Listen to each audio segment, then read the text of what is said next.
ओ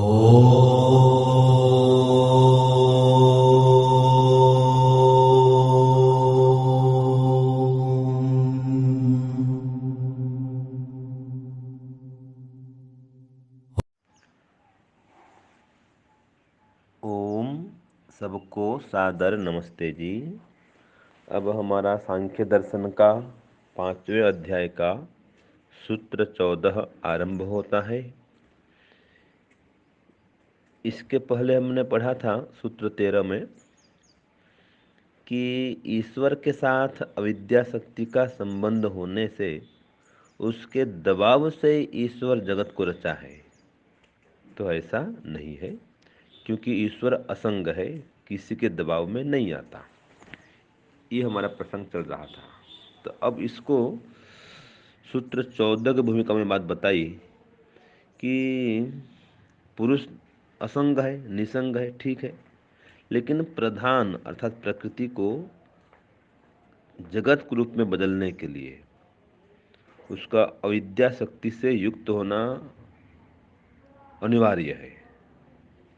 अर्थात अविद्या जब उसको चिपके ब्रह्म को या उस परम पुरुष को, तो जगत का निर्माण संभव हो, ऐसा पूर्व पक्षी कहता है।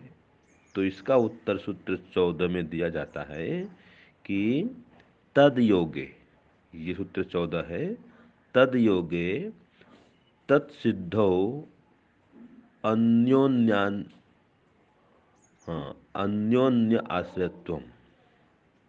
तद योगे तत्सिद्धौ अन्योन्याश्रयत्वम, ये है सूत्र 14। इसका अर्थ है ईश्वर के साथ अविद्या का संबंध होने पर, ईश्वर के साथ अविद्या का संबंध होने पर जगत बना। फिर जगत बनने के बाद अविद्या उत्पन्न हो, इस मान्यता में अन्योन्याश्रय दोष है। अर्थात एक का दूसरे पर आश्रित होना, यह है अन्योन्याश्रय दोष। तो अन्य का अन्य पर आश्रित होना, जैसे कि पहले तो कहा था कि अविद्या शक्ति के योग से जगत बना।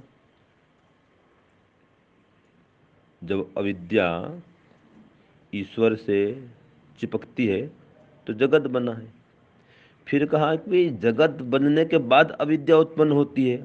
अब ये तो गड़बड़ बात है ऐसा कहना। यह है एक का दूसरे पर आश्रित होना, तो ये दोष है। जब जगत बना फिर अविद्या उत्पन्न हुई, और पहले कहा कि अविद्या के कारण जगत बना। जो अविद्या ईश्वर से चिपका या चिपकी तो जगत बना। अब एक बार कहते हैं कि जगत बनने के बाद अविद्या उत्पन्न हुई, और एक बार कहते हैं कि अविद्या के कारण जगत उत्पन्न हुआ है।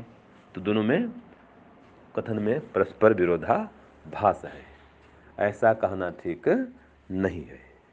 तो ये सूत्र 14 ने स्पष्ट कर दिया कि पुरुष अर्थात परम पुरुष परमात्मा, वो अविद्या शक्ति से युक्त होकर के जगत बनाता है इस कथन में। और जगत बनने के बाद फिर अविद्या उत्पन्न हो, तो दोनों में ये क्या होता है, दोष है। ये परस्पर अन्योन्याश्रय दोष कहलाता है। तो वो संभव नहीं है अविद्या के कारण जगत बने और जगत बनने पर अविद्या उत्पन्न हो। ये विरोधाभास कथन है, ये संभव ही नहीं है।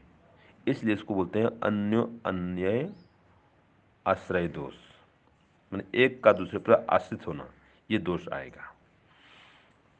तो आश्रित कैसे है कि अविद्या पर जगत आश्रित है और जगत पर अविद्या आश्रित है।